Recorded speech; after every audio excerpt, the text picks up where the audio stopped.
Ek sal jou, Babs, as my vrou voorlê op 'n manier wat God se liefde en heerlikheid weerspieël, vlekloos in aksie en jou karakter. Ek sal jou en ons gesin altyd beskerm teen enige ongeregtigheid en gevaar. Ek sal daagliks onophoudelik vir jou en ons gesin voorsien, deur hard te werk, nie net vir ons aardse welstand nie, maar ook vir ons geestelike welstand.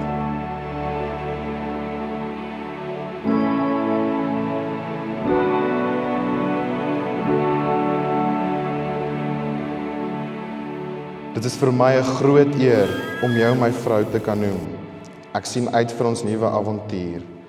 Ek is lief vir jou, mevrou Smit.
Die ding wat vir my die meeste uitstaan van julle verhouding, is die manier waarop julle mekaar ophef en die mense rondom julle inspireer.